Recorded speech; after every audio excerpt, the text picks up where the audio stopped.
Israel और Hamas की लड़ाई इस हद तक फैल गई है कि अब हॉस्पिटल पे भी मिसाइल गिर रही है। 500 लोग मारे गए। हॉस्पिटल पे को निशाना नहीं बनाना चाहिए, जेनेवा कन्वेंशन में है। और वो कह रहे हैं, हमास कह रहा है कि इजराइल ने इसे निशाना बनाया, 500 लोग मारे गए। और इजराइल का कहना है कि हमने कुछ भी नहीं किया, बल्कि ये रॉकेट जो था ये इन्हीं का था और मिसगाइडेड हो गया। हमास का रॉकेट जो है वहाँ जाकर गिरा, जिससे लोगों की जानें गई। हमने ऐसा कुछ भी नहीं किया, हमारा तो वो एरिया भी नहीं था, हमें वहाँ अटैक करना भी नहीं है अभी। तो ये कहना है इजराइल का। लेकिन जो भी है, ये लड़ाई विध्वंसक होती जा रही है। इसको ख़त्म करने के लिए ग्लोबल लीडर्स को आगे आना होगा।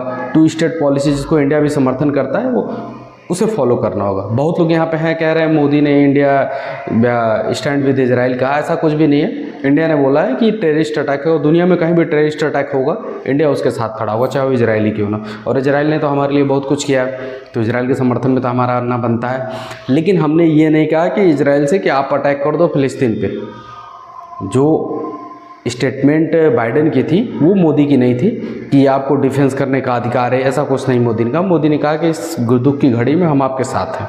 ठीक है, डीपली सॉफ्ट है। प्रॉब्लम यह है कि यहाँ पे अब मुस्लिम कम्युनिटी है जो इकट्ठा होकर कह रही है कि नहीं नहीं फ़िलिस्तीन को मिलना चाहिए, फ़िलिस्तीन को मिलना चाहिए, वो ज़मीन फ़िलिस्तीन की। प्रॉब्लम ये है कि आपको एक्सेप्ट करना पड़ेगा, चीज़ें आपके हिसाब से नहीं चलती हैं। दुनिया में बहुत कुछ बदल जाता है, जो आपका था ज़रूरी नहीं है आपका। ईरान से पारसियों को भगा दिया गया, क्या वो वापस जाके ले सकते हैं? नहीं ले सकते।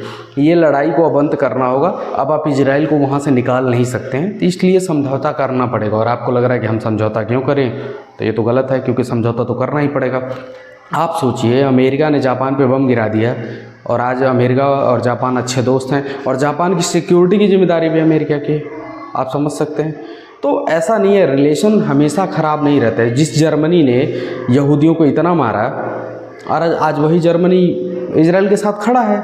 प्रॉब्लम ये है, अरब वर्ल्ड जो है, जो अरब वर्ल्ड में चाहे वो OIC के मेंबर ही जितने भी मान लीजिए, और अरब वर्ल्ड है, वो फ़िलिस्तीन को कहते हैं तुम लड़ो, हम तुम्हारे साथ हैं, तुम जाओ जाओ मरो, कोई बात नहीं, एकदम पीछे नहीं हटना है, हम तुम्हारे साथ हैं। और वो जाके बंदा मर जाता है और ये पीछे से मज़े ले रहे होते हैं।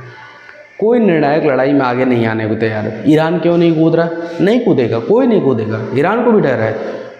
प्रॉब्लम ये है कि कोई नहीं कूदेगा, और इस चक्कर में कि आई सपोर्ट फ़िलिस्तीन, ये लोग बस दिखा रहे हैं कि हम फ़िलिस्तीन के साथ हैं, हम फ़िलिस्तीन के साथ। आप बताएं ना, फ़िलिस्तीन को कितने आर्म फोर्सेज, कितने कंट्रीज़ ने दिए। खुल के लोग रसिया के अगेंस्ट आए कि रसिया के अगेंस्ट अमेरिका आया था, तो रसिया के अगेंस्ट सब लोग आ गए, तो यूक्रेन को दुनिया भर के हथियार भेज दिए। कितने लोगों ने हथियार फ़िलिस्तीन को कभी भेजे हैं? कितनी कंट्रीज़ ने भेजे? किसी ने नहीं, कोई नहीं करता है। सब लोग बैक में सपोर्ट करते हैं। जान किसकी जाती है? फ़िलिस्तीन के लोगों की। अब वो बेगुनाह मारे जाते हैं, और बेगुनाह मारे जाते हैं, और उसी में एक आतंकवादी संगठन पैदा हो गया जिसका नाम है हमास। अब वहाँ के राष्ट्रपति कह रहे हैं कि हमास से हमसे लेना देना नहीं है, फ़िलिस्तीन की लड़ाई जो है PLO लड़ेगा, फ़िलिस्तीन लिबरेशन आर्मी। अगर इसकी शांति की बहाली करनी है तो उसका एकमात्र उपाय है कि 2 नेशन पॉलिसी अपनाई जाए, और वहाँ पे ग्लोबल लीडर्स पहुँचें। ग्लोबल लीडर दोनों टीमों को बिठाएं, बाउंड्रीज शेयर करें, फिक्स करें कि बाउंड्रीज कहाँ से कहाँ तक रहेगी, दोनों बाउंड्री कहाँ से कहाँ तक शेयर करेंगे, रूल्स रेगुलेशन बाकी सारी चीज़ें सब कुछ। क्योंकि अगर आप ये चाहते हैं कि इजराइल को हम वहाँ से उखाड़ के फेंक देंगे तो बहुत मुश्किल है। ये सपना देखना अलग बात है। आप उसके लिए आपको या तो पूरे अरब वर्ल्ड को लड़ना होगा अपने अस्तित्व तक, जब तक उनकी जान है तब तक वो लड़े। क्यों नहीं? पाकिस्तान के पास तो न्यूक्लियर बम है, क्यों नहीं जाके बम गिरा दे रहा है? दिक्कत है कि कोई नहीं साथ आएगा, सबको अपनी जंग खुद लड़नी पड़ती है। ऐसे ही जंग यूक्रेन ने खुद ही लड़ी, कोई किसी ने अपने सैनिक नहीं उतारे, सबकी जान अपनी गई जब यूक्रेन में लोग मरे। देखिए क्या होता है कि दुनिया बदलती है। हम सोचते हैं कभी कभी, हमको सिनेरियो में लगता है कि नहीं नहीं हम क्यों समझौता करें, और लोग स्टेटमेंट दे रहे हैं कि वाजपेयी जी ने बोला कि इजराइल के हम अगेंस्ट हैं, अरब की वो ज़मीन है, अरब को मिलनी चाहिए। देखिए क्या होता है ना, सिनेरियो बदलता रहता है। हमने आपको बताया ना कि समय के अनुसार चीज़ें बदलती रहती हैं, एक जैसी कभी नहीं रहती। आज जो है कल नहीं रहेगी, कल जो है परसों नहीं रहेगी। कोई एक दूसरे का परमानेंट दुश्मन नहीं होता, और ना ही परमानेंट दोस्त होता है। आप समझिए ना, आज इजराइल है, फ़िलिस्तीन है, ये सारी कंट्री है ना। आज रसिया आके कह रहा है कि आप फ़िलिस्तीन में अत्याचार कर रहे हैं। जो 1 साल से यूक्रेन में लड़ाई लड़ रहा है, वो आके आप सबको समझा रहा है कि आप गलत कर रहे हैं, ऐसे नहीं लड़ाई लड़ी जाती, आप क्यों लड़ रहे हैं, युद्ध क्यों कर रहे हैं, क्यों अटैक कर रहे हैं, वॉर क्रिमिनल है आप। वही रसिया जिसको वॉर क्रिमिनल दुनिया कह रही है। प्रॉब्लम ये है कि हम जब लड़ाई के बारे में सोचेंगे तो लड़ाई कभी ख़त्म नहीं होने वाली है, सॉल्यूशन की तरफ जाना होगा। और सॉल्यूशन है, आप सोचो ना, सऊदी अरबिया जो इतना रूल रेगुलेशन वाली कंट्री थी, लेकिन अब रियायतें देते जा रहा है महिलाओं के लिए, बाइक चलाने की, ड्राइविंग लाइसेंस की, हर चीज़ की परमिशन। यूएई ने रिकॉग्नाइज़ किया है इजराइल को, इजराइल से अच्छे रिलेशनशिप बना रहे हैं। यूएई ने बोल दिया कि हम तो शॉक्ड हैं हमास के इस अटैक से। और अरब वर्ल्ड को सपोर्ट, जो अरब वर्ल्ड हैं और दुनिया भर के जो मुस्लिम हैं जो फ़िलिस्तीन को सपोर्ट करते हैं, प्रॉब्लम ये है कि वो तब कहाँ होते हैं जब सऊदी अरबिया यमन पे अटैक कर रहा होता है, तब कहाँ रहते हैं। देखिए, फ़िलिस्तीन के साथ अन्याय तो हुआ है और बहुत बर्बरता हुई है। भारत हमेशा फ़िलिस्तीन के साथ रहा है और आज भी है। आपको लग रहा होगा मोदी जी ने बोल दिया, ऐसा कुछ भी नहीं है। अगर वोटिंग होगी ह्यूमन राइट वायलेशन की तो ऑटोमेटिक इंडिया जो है फ़िलिस्तीन के समर्थन में शुरू से रहा है और आज भी रहेगा और आगे भी रहेगा। लेकिन अब उसका कुछ उपाय निकालना पड़ेगा ना, कब तक आप और लड़ेंगे। कुछ लोग कहते हैं कि पाकिस्तान ने इंडिया का ज़मीन ऑक्यूपाई किया है, तो जो ऑक्यूपाई किया है हम उसके लिए लीगली लड़ रहे हैं। जब हमने ऐसा नहीं है हम जब चाहें तब कब्जा कर दें, लेकिन हम ऐसे मासूम लोगों को जान से नहीं मारना चाहते। उस चीज़ों की लड़ाई पॉलिटिकली हैंडल करेंगे। जिस दिन हमें लगेगा हमें लेना होगा, वहाँ की आर्मी से लड़ सकते हैं, लेकिन पब्लिक को, वहाँ के लोगों को, उन लोगों की जान हम नहीं ले सकते। ये पॉलिसी पूरी दुनिया की है। देखिए, कोई ऐसी कंट्री नहीं है जिसका अपना कोई विवाद ना हो, हर कंट्री में है। फ़िलिस्तीन की लड़ाई फ़िलिस्तीन को ही लड़नी पड़ती है, बस बाहर से लोग उसे चढ़ाते हैं कि तुम जाओ मरो हम तुम्हारे साथ हैं, और लोगों की सोच बदलती है। आप अगर सोचेंगे, आप सिनेरियो देखिए, आपको लग रहा होगा कि नहीं क्या ही बदल जाएगा, ऐसा बहुत कुछ थोड़े बदल जाने वाला है, बहुत कुछ बदल जाता है। तालिबान को रिकॉग्नाइज़ नहीं करता है पूरी दुनिया, लेकिन अब इंडिया रिकॉग्नाइज़ कर रहा है। लेकिन क्योंकि अफ़गानिस्तान में तालिबान ही अगर आगे 10-15 साल रहना तो हम क्या करेंगे, हमको बात तो करनी पड़ेगी ना वहाँ जो रहेगा उससे। म्यांमार में जो वहाँ पे आर्मी का शासन है, हम कितना दिन कह सकते हैं कि नहीं हम उनसे बातचीत नहीं करेंगे, हमारा रिलेशन तब तक के लिए क्लोज रखेंगे। क्यों रखेंगे भाई, ये उस कंट्री की कंडीशन है, हम उससे रिलेशन रखेंगे। इसीलिए इजराइल एक बढ़ती हुई ताकत बनती हुई चली गई। आज हमको इजराइल को हम इग्नोर करके नहीं बढ़ सकते। ठीक, हम ये कह सकते हैं कि इजराइल से गुस्सा हो सकते हैं, खफा हो सकते हैं, नाराज़ हो सकते हैं, लेकिन आप ये कहिए खारिज नहीं कर सकते।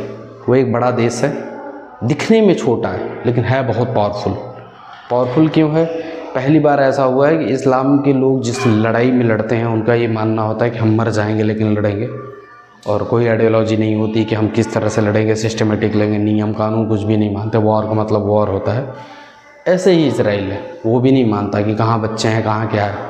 उनके अटैक में कोई कहने की बातें होती हैं बाहर की, नहीं ऐसा नहीं है, बट रियलिटी यही है कि वो किसी को भी नहीं देखते कि कौन बच्चा है कौन बूढ़ा है। अटैक करते हैं तो सारे मारे जाते हैं। तो ऐसे आदमी से आप लड़ रहे हैं जहाँ आपके जीतने की संभावना बहुत कम है। इसलिए शांति बहाल करना बहुत ज़रूरी है, और ये आसान है। ऐसा नहीं है कि इसका निर्णय कभी हो ही नहीं सकता। दुनिया में बड़े बड़े निर्णय हुए हैं। आप सोचो ना, इंडिया पाकिस्तान दो अलग हो गए, इतने बड़े देश, कितने लोग मारे गए ना। ऐसे ही फ़िलिस्तीन और इजराइल की चीज़ों को ये इनकी लड़ाई भी कब की है, 1948 1948 से ही तो चली आ रही है। अगर वो शांति बहाल की गई होती तो ये चीज़ें ख़त्म हो जाती। बात लैंड के डिस्प्यूट की नहीं है। इजराइल इसे अपने ओरिजिन की लड़ाई मानता है। आप किसी को ओरिजिन की लड़ाई से, और वो भी इजराइल का जो माइंडसेट है वो कहीं पीसफुल नहीं है, और वो बहुत खूंखार है। और ये हम भी जानते हैं, आप भी जानते हैं, और ये दुनिया भी जानती है। इसीलिए जब वोटिंग होती है ह्यूमन राइट की तो लगभग कंट्री जो है इजराइल के अगेंस्ट हो जाती है, लेकिन इजराइल से लड़ती नहीं है। यही मैं समझाना चाह रहा हूँ कि लड़ने की ज़रूरत नहीं है, इसमें शांति बहाल करने की ज़रूरत है। जितना एरिया बचा है फ़िलिस्तीन के पास वो ले ले, और भी ज़रूरत हो तो वर्ल्ड ग्लोबल लीडर्स बैठें, डिसाइड करें कि कितना एरिया उनको मिलना चाहिए। बाकी कोई इसका उपाय नहीं है। इसमें लोगों की जान जाएगी। हाँ, फ़िलिस्तीनी मरेंगे। आपको तो क्या करना है कि आप गूगल पे जाएंगे, एक पेज लिख देंगे, लेख लिख देंगे, नहीं तो आप सोशल मीडिया पे आई सपोर्ट फ़िलिस्तीन लिख देंगे, झंडा लगा देंगे, लेकिन जान तो उसकी जाएगी ना। क्या दे देंगे, पैसा दे देंगे, लेकिन जान तो उसकी जाएगी ना। हाँ, सोल्जर्स किसी ने ईरान भेज दे सोल्जर तो समझ में आए, सऊदी अरबिया भेज दे, कोई सऊदी अरबिया तो वैसे ही नहीं कुछ इंटरफेयर करने वाला है, क्योंकि वहाँ पे अमेरिका खड़ा है और अमेरिका ही सिक्योरिटी देखता है सऊदी अरबिया की, तो सऊदी अरबिया उसमें इन्वॉल्व नहीं होगा। एक ही कंट्री जो इन्वॉल्व हो सकते हैं ईरान, उसके बहुत खस्ता हाल है, अगर हुआ तो ख़त्म कर देगा अमेरिका। तो इसलिए इसमें उलझने की ज़रूरत किसी को नहीं है, इसमें शांति बहाल करने की ज़रूरत है। इज़राइल को हम दोष कितना दें कितना नहीं दें ये हमारे पे डिपेंड नहीं करता है, वो उनका मैटर है। वो दो कंट्री हैं, वो दोनों आपस में समझेंगे। जैसे बाकी दुनिया कहती है जब हम पे अटैक होता था तो हम ही समझ रहे थे ना, उनको खुद ही समझना होगा। हम ना इज़राइल के साथ हैं ना ही फ़िलिस्तीन के साथ हैं। हाँ, इज़राइल के साथ इसलिए रहेंगे कि जब भी उस पर टेररिस्ट अटैक होगा तो हमें साथ रहना पड़ेगा, क्योंकि टेररिस्ट के भुक्तभोगी हम भी हैं और वो भी है। टेररिस्ट जब वो लड़ते हैं, फ़िलिस्तीन की आर्मी लड़ती, तब समझ में आता है टेररिस्ट की लड़ाई कोई मायने नहीं रखती, क्योंकि वो मासूम को, ऐसे औरतों को, बच्चों को, सबको बंधक बना ले रहे हैं। ये मानवता के खिलाफ है। अगर आप इज़राइल को आप ब्लेम करते तो आप क्या कर रहे हैं? और दिक्कत यह है कि इज़राइल इस्लाम में जब भी लड़ाई शुरू होती तो वो इसे नारा दे देते हैं जिहाद का। ये कब तक चलेगा? आगे नहीं चलेगा। तो इसलिए इसमें शांति बहाल होनी चाहिए। इसका बस एकमात्र उपाय है और आने वाले महीनों में ये देखने को मिलेगा भी। या तो फ़िलिस्तीन पूरा ख़त्म हो जाएगा या तो शांति बहाल होगी। अरब के देश फ़िलिस्तीन के लोगों को एक्सेप्ट करने को तैयार नहीं है। वो लोग, अगर फ़िलिस्तीन के लोग जगह भी पाते हैं तो कहीं यूरोप या बाकी जगह पर पाते हैं।